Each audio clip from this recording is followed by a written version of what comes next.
I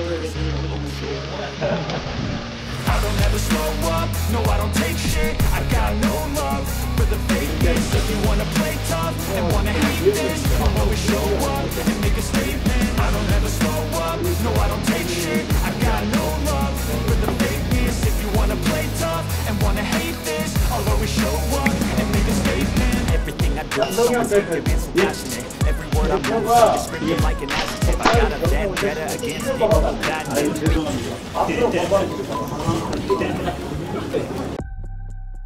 안녕하십니까, 정치공장입니다. 지금 대한민국 정치권에 거대한 폭풍이 몰려오고 있습니다. 오는 10월 20일 더불어민주당이 사법개혁에 관한 중대 발표를 예고하면서 모든 권력기관들이 숨을 죽이고 있습니다.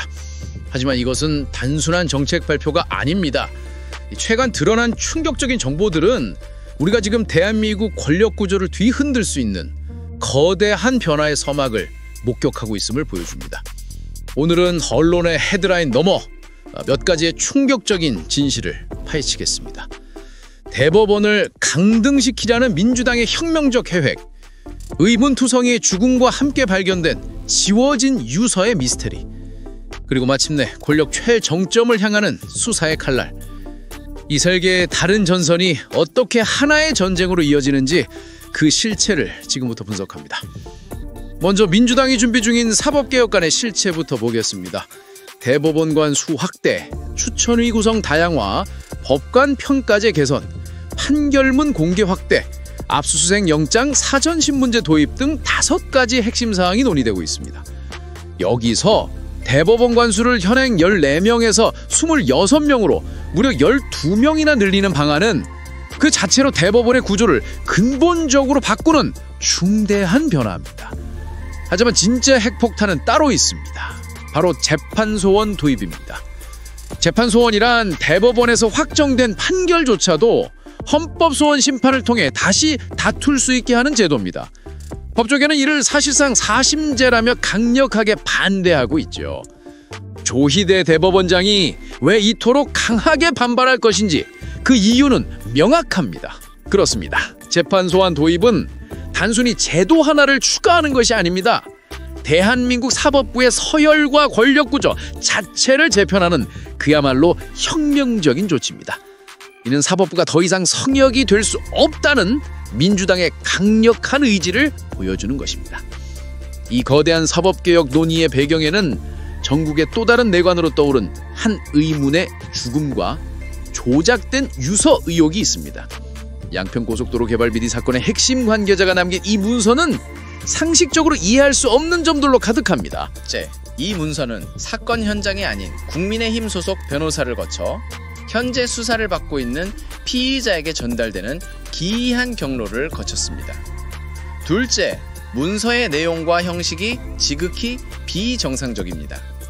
문서에는 팀장의 압박이라는 결정적인 문구가 있었지만 정작 그 팀장의 이름은 누군가에 의해 지워져 있었습니다. 봉지욱 기자의 취재에 따르면 이 팀장은 사건을 수사하는 특검팀이 아니라 오히려 비리를 덮으려던 양평군 관련 팀장일 수 있다는 충격적인 분석이 나옵니다. 이것이 사실이라면 고인을 압박한 주체는 진실을 파헤치려는 수세팀이 아니라 비리를 은폐하려던 내부 세력이라는 의미가 됩니다.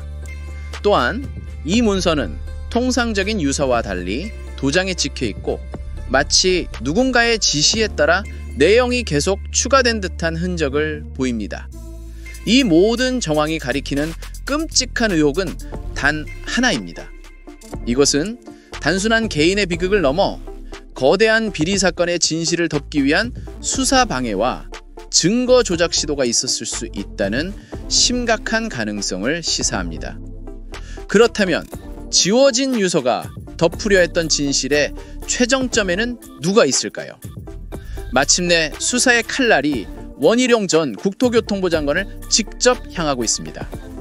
논란이 된 양평 고속도로 노선 변경의 최종 지시자가 바로 원 전 장관일 가능성이 높다는 분석이 나온 것입니다. 그 근거는 명확합니다.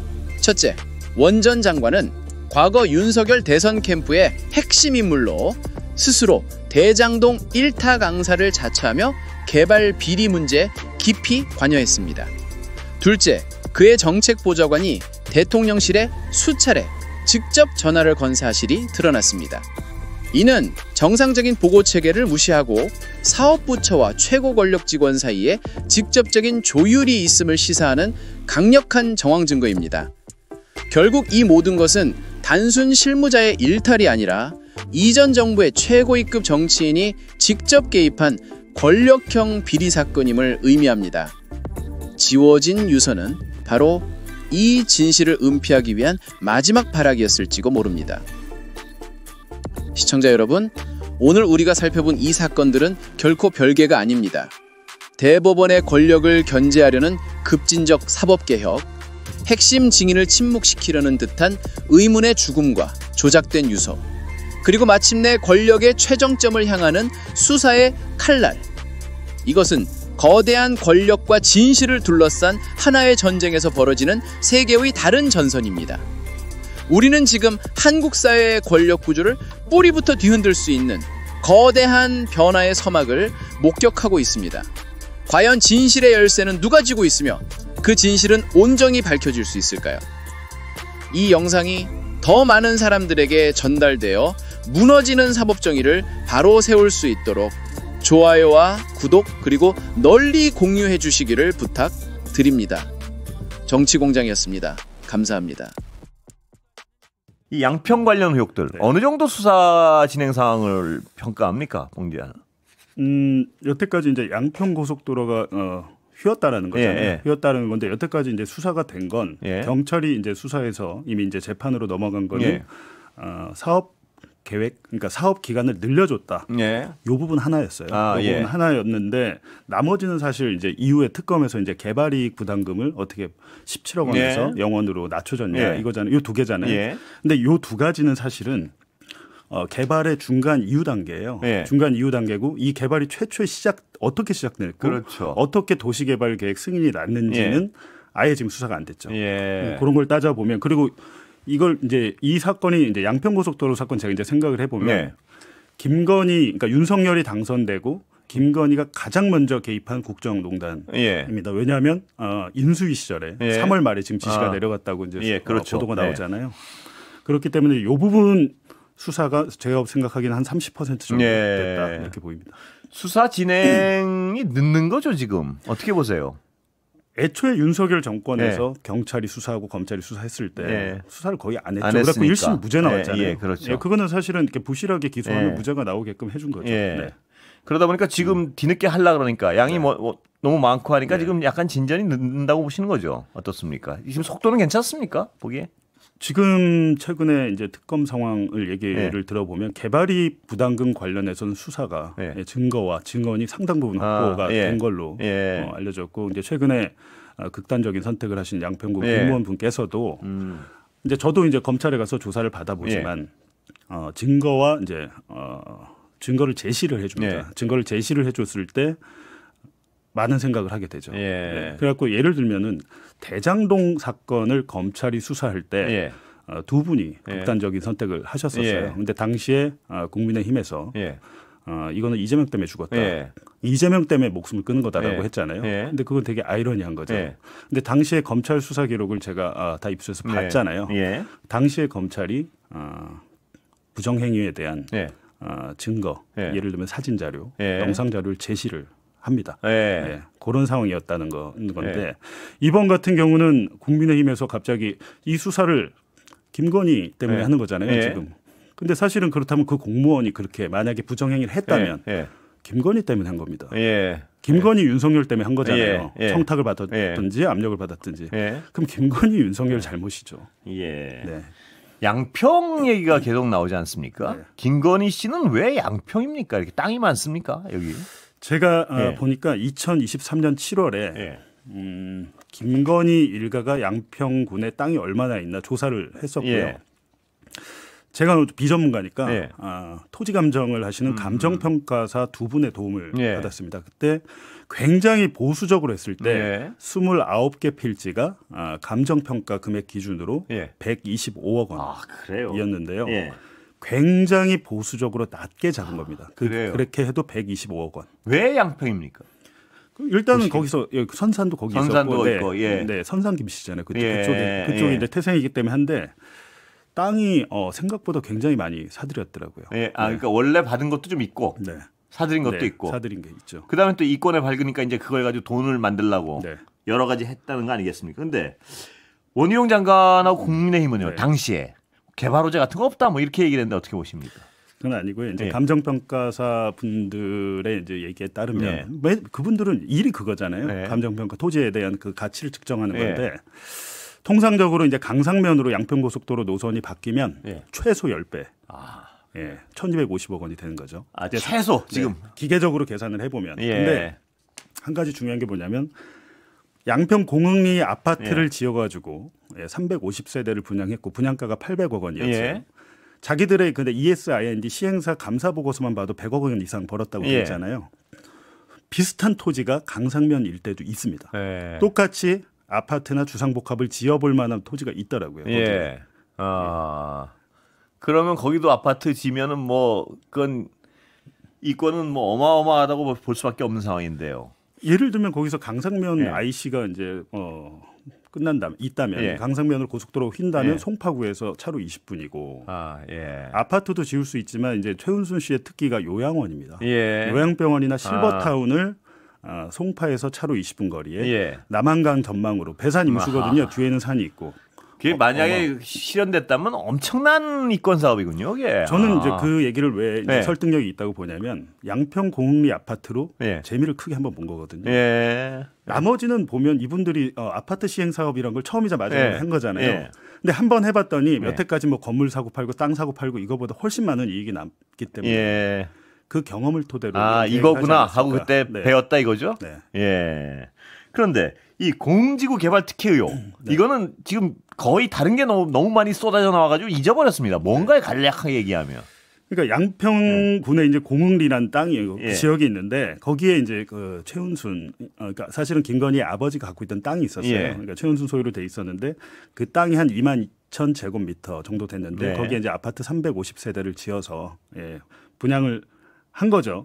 분양을 했는데 여태까지 논란이 된 부분은 최소 100억 이상 번 걸로 나오는데 감사 보고서에도. 근데 양평군청이 처음에는 개발 부담금 17억 원을 부과를 했다가 그걸 영원으로 바꿔줬다. 여태까지 나온 의혹은 여기까지죠. 그렇죠. 근데 이거 말고도 뭐가 있습니까? 취재하시니까. 저는 이게 만약에 이제 양평 그 개발 비리의 끝단에 이제 개발 부담금 그건 이제 사업 다 끝난 다음에 되는 거니까요. 근데 저는 이제 제가 2011년에 이게 이제 사업이 시작됐는데 최초의 최은순이 양평군에 냈던 서류 60쪽을 제가 갖고 있습니다.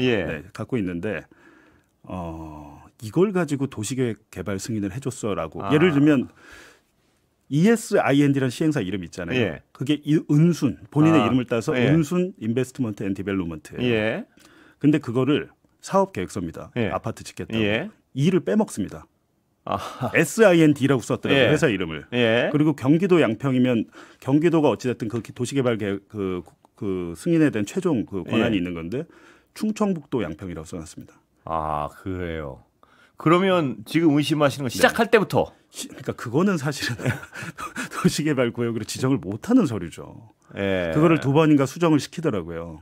수정을 했는데 더 이제 저 중요한 것은 양평이 전원주택도 많고 하잖아요. 근데 산이나 특히 이제 집 짓기가 힘든 이유, 특히 이렇게 대규모 공동주택을 짓기 힘든 이유는 팔당댐이 앞에 있고 우리가 그 상수원, 그 수돗물이 이제 저희가 팔당댐 수도권에서 먹잖아요.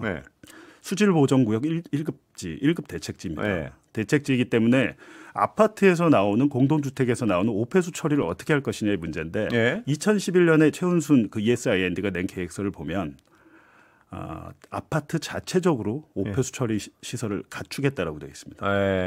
근데 제가 알아보니까 대한민국에서 아파트 자체적으로 하수 처리 시설을 갖고 있는데 없어요. 없죠. 근데 그걸 가지고 승인을 내줘요. 승인을 내주면 어떻게 되냐면 거기가 임야였어요 원래. 왜냐하면 야트막한 그 야산이었거든요. 그럼 임야가 아파트를 지을 수 있는 대지로 지목이 바뀝니다. 그 자체로도 땅값이 그것만 해도 일단 그 돈이 엄청나게 떨어지겠죠. 지목이 바뀌었으니까. 근데 그 이유에서 이제 뒷단에서는 실행을 하게 되잖아요. 근데 제가 이제 강조하는 부분이 뭐냐면 지금 특검이 하나 놓치고 있는 부분 제가 계속 말씀드립니다만 기자들 취재도 어려운 게 8당댐은 수질보존구역 대책지역이다. 그리고 1급 대책구역이잖아요. 그러니까 그 하수처리 문제가 가장 중요해요. 근데 그렇기 때문에 최은순도 어쩔 수 없이 아파트 자체적으로 하겠다 그랬는데 공공 하수처리 시설이 있긴 있어요. 근데 그거를 잘 허가를 안 내줍니다. 근데 최은순은 자체 하수처리 시설 하겠다고 해놓고 3년 뒤에 그러니까 이 개발 기간이 길잖아요. 긴 이유가 그것 때문입니다. 하수처리 시설 문제 해결이 안 되니까 개발 기간이 길어지면서 사업 기간이 연장이 된 건데 2014년에 자 아파트 지어하고 건축 허가가 나요. 건축 허가가 나면 아파트 분양을 할 수 있잖아요. 그래갖고 완판을 시켜요. 2014년에 건축 허가가 났을 때의 상태가 어떤 거였냐면 자체 하수처리 시설을 만들어야 되잖아요. 안 만듭니다. 안 만들고 분양까지 끝내요. 근데 공교롭게도 다음에 2015년에 환경부가 최은순의 그 아파트 공은이 딱 거기만 원포인트로 공공 하수처리 시설로 이어줄게라고 허가를 해줍니다. 놀랍군요. 그런데 봉 기자 보시기에는 그 말도 안 되는 거 허가해주고 그 다음부터 말도 안 되는 어떤 그 혜택을 계속 주지 않습니까?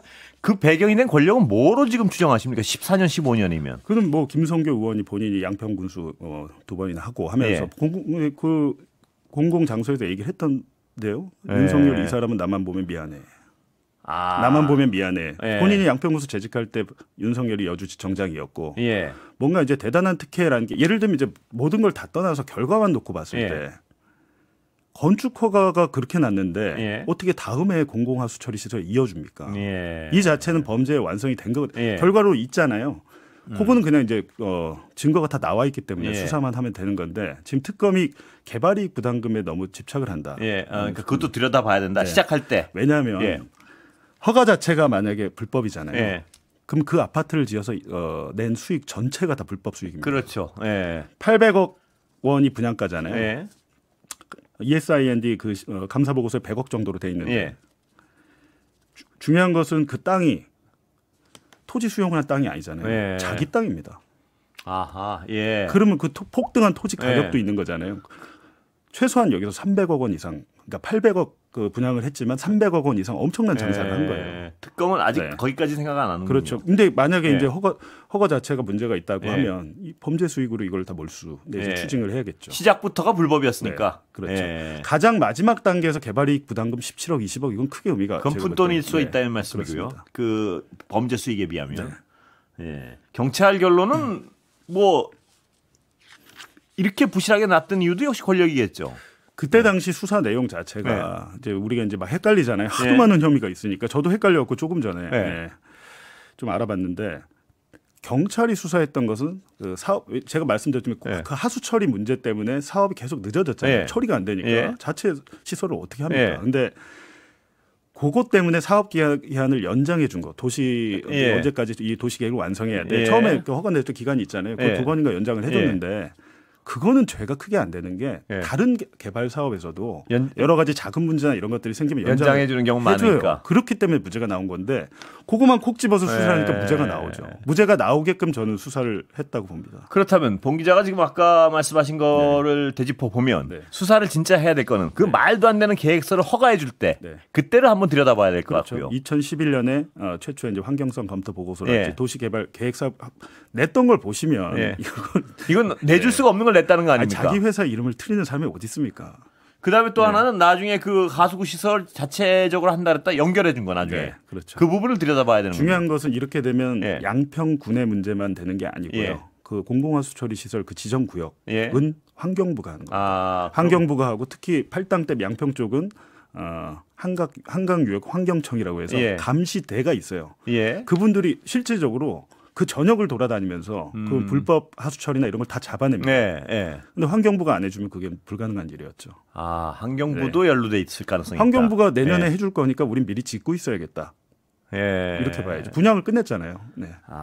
그 부분이 그러니까 중요한 수사 대목이 두 군데 있군요. 말도 안 되는 어떤 계획을 허가해 준 부분하고. 지금 보면은 뭐 개발이익 부담금 뭐 여러 가지 논란에서 김성교가 관련이 있는 없는 하지만 요 부분 2014년에 건축 허가 냈을 당시는 김성교 본인이 양평 군수였고 아파트가 지금 건축 허가 난 대로 지어지질 않았잖아요. 예를 들면 예전에 인천 어디 지역에서 네. 고도 제한을 좀 어겨가지고 그걸 뭐 허문에 만에 뭐 난리가 났었습니다. 네.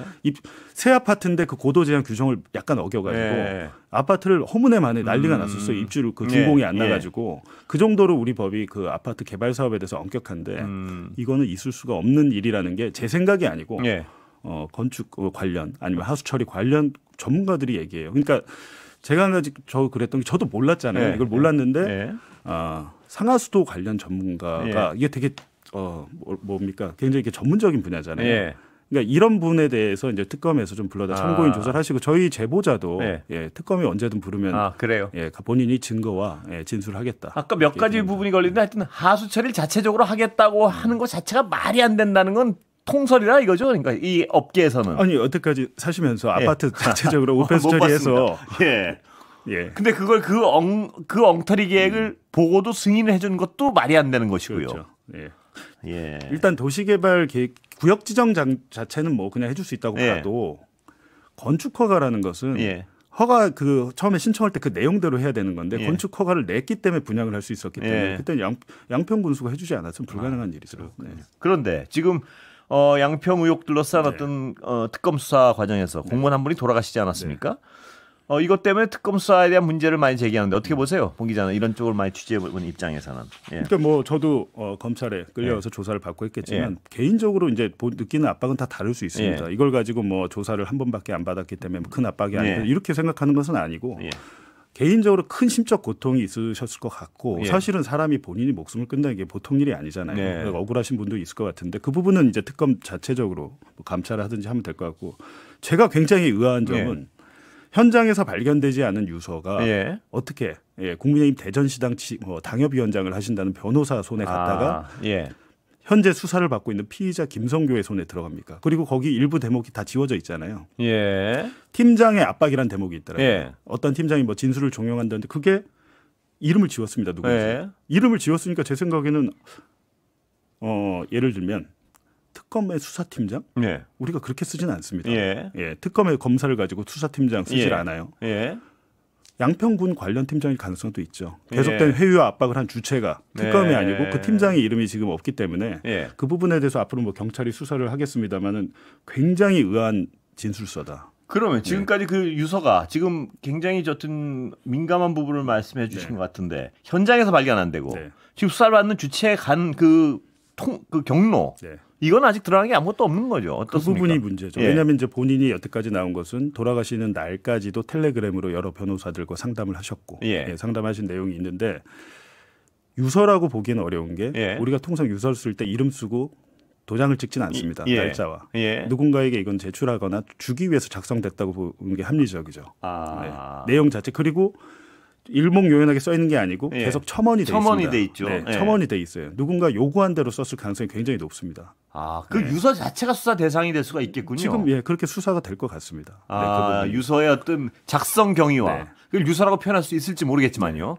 유서의 작성 경위와 그다음에 유서에 어떻게 유서가 유통됐는가, 어떻게 그 경로가 어떻게 저까지 흘러 들어갔는가, 그게 굉장히 중요한 수사 대상일 수 있겠군요. 뭐 돌아가신 유족들도 굉장히 마음 아프실 거고, 그러시겠네요. 저는 그 예를 합니다만 그 사건과 양평 고속도로의 개발 비리 이 자체는 너무도 명백한 거죠.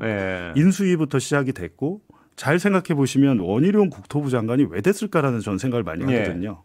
그러니까 이 수사가 왜 30%밖에 안 됐다고 보이는 게 저는 이 중간에 지시자는 원희룡이라고 보는 게 원희룡이 2022년에 윤석열 캠프에서 뭐 정책본부장 하면서 본인이 대장동 1타 강사를 자임했어요. 당시에. 그렇죠. 그 이후에는 장관이 되고 나서는 양평 1타 강사라면서 현직 장관이 뒤에다가 칠판을 두고 막 설명을 하고 있더라고요. 그렇습니다. 여러 가지를 했잖아요. 그리고 대통령실에 700-8080 전화에 원희룡 국토부 장관의 정책보좌관이 수차례 전화한 사실이 지금 드러났습니다. 근데 여러 가지로 봤을 때 직접 지시를 당연히 못했을 테니까 원희룡 장관은 그때 당시 그 인수위에도 있었거든요. 아마 수사는 어쩔 수 없이 원희룡 그다음에 김건희 윤석열 향해서 가겠다 이렇게 보고 있습니다. 원희룡 장관도 하여튼 주요 수사 대상일 수밖에 없다 이렇게 판단하시는 거예요? 그렇게밖에 볼 수가 없습니다. 그리고 김건희 씨 그 공지구 아파트 개발하고요. 양평 고속도로 휜 거 이건 직접적인 연관은 없죠? 어떻게 보십니까? 그렇죠. 그거는 이제 앞단 직접적인 건 없는데 제가 말씀드렸지만 김건희 일가에서 최초로 해보니까 아파트 분양을 해서 크게 한번 해먹은 그 사례가 된 거죠. 교훈이란 측면에서 아주 이 두 번째 사업을 하는데 첫 번째 공공지구 개발이 어떤 큰 배움이 됐군요. 이 이권 사업에. 요양병원 같은 거 하다가 건강보험 부정수급하다 걸렸잖아요.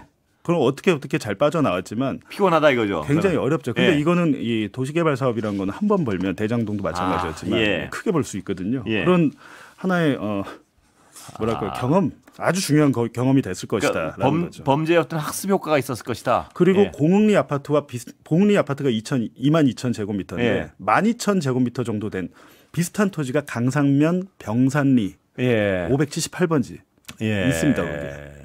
그러면 김건희 씨 일가는 원래부터 양평에 아까도 말씀하셨지만 원래부터 땅이 꽤 많았나요? 뭐 그 후에 사후적으로 습득하고 이거는 취재가 좀 대부분 있습니다. 사후적으로 습득을 꽤 했죠. 그러면서 소위 말하는 요새 핫한 김충식 씨. 김충식 씨가 차명으로 소유한 걸로 보이는 두 필지도 있거든요. 양평에. 그러니까 당시에는 아마 김충식과 최은순이 사실상 개발 경제 공동체였다 이렇게 보입니다. 그러면 하여튼 그 김충식 씨를 둘러싸고도 여러 가지 어떤 의혹이 있지 않습니까? 그거에 어떤 실체에 대해서 좀 취재를 하십니까? 근데 여러 가지로 좀 논란이 많은 분이긴 해서 사실은 좀 언론에서 되게 과장한 측면이 전 있다라고 생각을 하는데 그렇다고 실체가 없는 사람이냐는 아닌 것 같습니다. 예를 들면 양평군 공무원 그리고 김성교와의 친분 이런 것들은 상당히 확인이 되고 있다. 그렇게 봅니다. 이제 적어도 양평 개발 사업에서 약간 온도는 다르군요. 그러니까 말씀하시는 분마다. 양평을 개발할 때는 경제 공동체였지만 그 이후에 헤어지잖아요. 그 이후에 이제 서로 각자의 길을 가잖아요. 근데 그때 당시에는 상당 부분 같이. 그럼 봉 기자가 어떤 이 김건희 씨 일가의 이권 사업이나 이권 범죄 혐의 여기에 둘러싸고 하도 오래 취재를 해보셨기 때문에 내가 물어보는 건데 그 여러 인물이 등장하지 않습니까? 그 중에 어떤 인물이 가장 주목할 만합니까 보시기에? 저는 원희룡이라고 생각합니다. 그래요? 지금 원희룡은 아직 피의자로 뭐 조사를 받는다거나 상대적으로 굉장히 조용했습니다. 상대적으로 조용했지만 이 사건으로는 아마 원희룡 전 장관이 이제 떠오를 것 같고 한 가지 제가 말씀드리면 제가 이제 요거는 보도는 하지 않았는데 제가 이제 김건희 일가 양평 땅 재산은 125억 원 정도 된다. 최소한 잡았을 때요. 2023년 7월 기사예요. 그러고 나서 어떤 일이 있었냐면 저를 도와준 감정평가사 있잖아요. 그분들을 감정평가사 협회에서 적발을 합니다. 적발을 왜 적발을 하냐면 감정평가는 그냥 혼자 눈으로 하는 게 아니고 감정평가사들이 쓰는 시스템이 있어요. 제가 이제 어떤 물건을 하면 그거를 자기 협회 시스템에 올리게 돼 있습니다. 그리고 자기들만의 시스템이 있어서 공동으로 정보를 공유하거든요. 그러니까 김건희의 그 필지들이 있으니까 누가 검색해봤나를 협회에서 조사를 한 거예요. 그래서 제가 협회에서 이걸 어떻게 이 사람들을 적발했지? 알고 보니까 국토부의 과장이 감정평가사협회에 전화한 겁니다. 적발하라고. 이런 일이 있었어요. 그러면 국토부의 과장은 정말 그냥 자기가 호기심에 이건 누가 도와줬을까 이게 아니잖아요. 저를 도와주신 감정평가사 분은 징계를 당했습니다. 그래요? 당시에. 그리고 제가 여기를 양평 그러니까 기사를 쓰다 멈춘 이유가 한 달 반 후에 저희 집에 검찰이 들이닥칩니다. 그러니까 제가 이제 더 이상 당장 이제 제가 수사 대상이 되고 압수수색을 받은 상황에서 양평 한참 기사 쓰다가 멈추게 되죠. 그럼 원희룡 전 장관을 주목하는 이유는 이 국토부 방금 말씀하신 그 케이스도 있군요. 깊이 연결돼 있을 것이다. 저는 그때 백방으로 알아봤죠. 이거는 분명히 장관의 지시였고 왜냐하면 국토부의 공무원 과장이 4급 과장이 그럴 뭐 아무 이해관계 없이 그럴 리는 협회 없죠. 전화를 해가지고 그걸 적발해내라고 하는 게 일선의 지시 없이는 안 돼. 그런데 왜 원희룡 전 장관 관련해서는 지금 봉 기자는 강한 의혹을 제기하는데 아직까지는 이렇게 조용한 건가요? 저는 차차 타고 갈 수밖에 없다고 생각을 하고요. 근데 이게 생각보다 수사가 상대적으로 쉬운 것은 범죄 완성이 됐잖아요. 예를 들면 캄보디아의 뭐 ODA나 이런 것들은 거액을 주기로 했지만 돈이 가다가 말았습니다. 정권이 바뀌고 하면서 멈췄는데 캄보디아 정부로 들어간 돈은 우리가 어떻게 확인할 길이 없어요. 어떻게 썼는지. 그리고 범죄가 진행되다가 이제 멈춘 건데 이거는 기수 범죄. 완벽히 이제 실행이 끝난 범죄이기 때문에 누가 지시했고 누가 압박을 했는지 나올 수밖에 없다. 그렇죠.